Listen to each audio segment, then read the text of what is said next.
Ikot bigyan.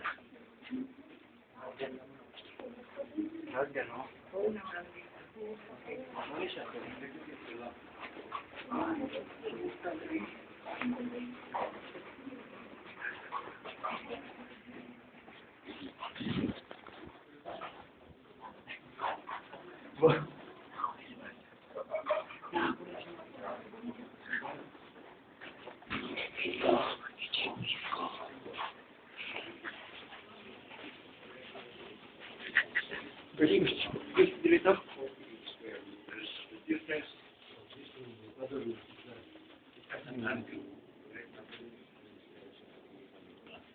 Space dito, di ba? Right? Before we go into that, these all rooms are equipped with high-speed internet, all 300 rooms. The speed is about 100 Mbps. Alright, yung TV is cable na siya, and you could check the bathroom, alright? These are the standard, we will be changing the standard amenities. Huwag lang tayo mag-igo. Sir, how much is rate there? Magkano tong rate? 18,000 lang. Oo.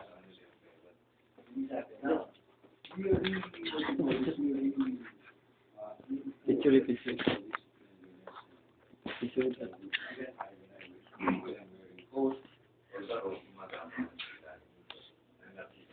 So what do I do? Sometimes when I open up a room and I check, what I do is, ginagyan ako. Pag may nakuha ka ng iba sa akin, stick na mga kulay dito, pinapatawag ko si Paul sa kalasan ng mga tao. Because supposedly the assumption is this should be very clean.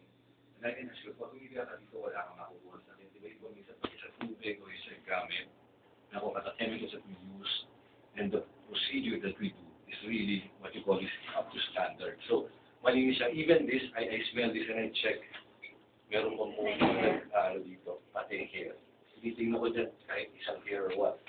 The grouting, the shower head, tinitingnan mo kung meron ano. All of these small details, okay, so yan, check it. Even yung mga grills na ganito, check yan. Air convent, everything is checked.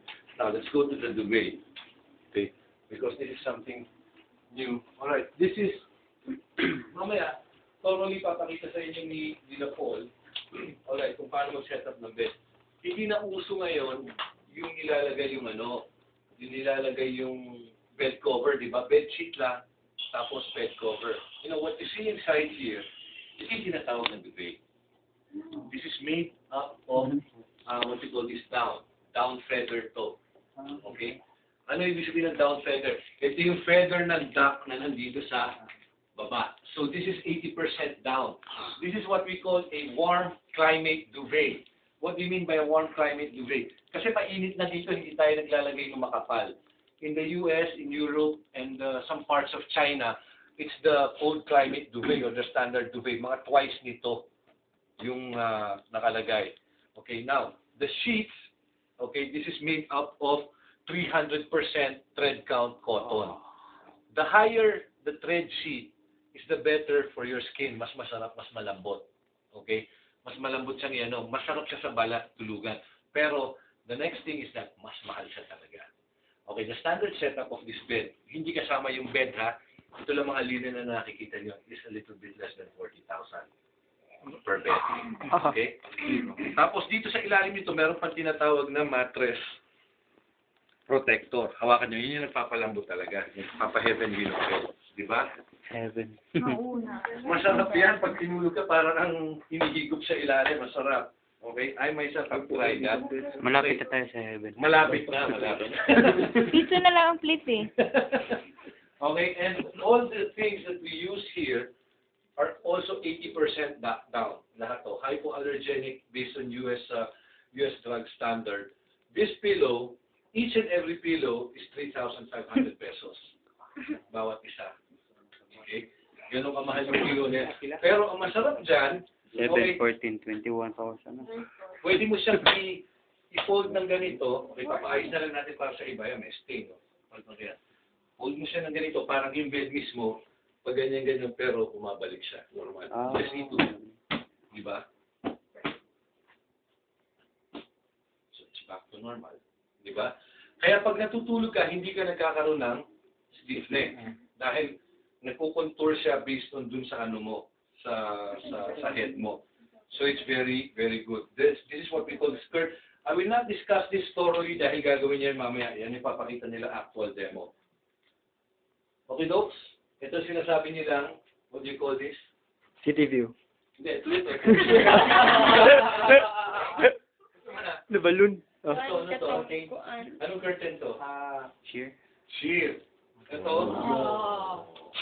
Anong curtain to?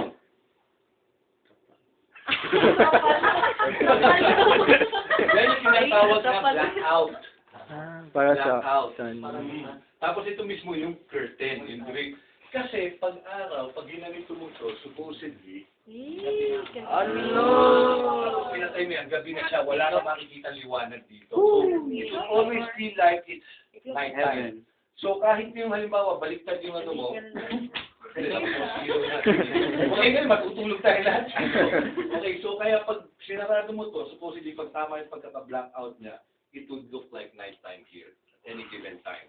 Para makatulog kayo. Kaya may blackout curtain. Ito naman yung sinasabi ni Paul kanina, that when you're cleaning a room, you try to open everything. That's when you would see, malinis ba yung carpet? Madumi ba?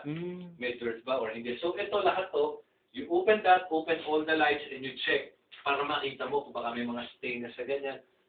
Look at this hotel. This hotel is about 9 years old. I have not done any major renovation. Look at it. Mukha bang sira-sira na, it's old-fashioned compared to the hotels that I've been through. Dahil kasi every year, as part of our we go to different hotels around the world.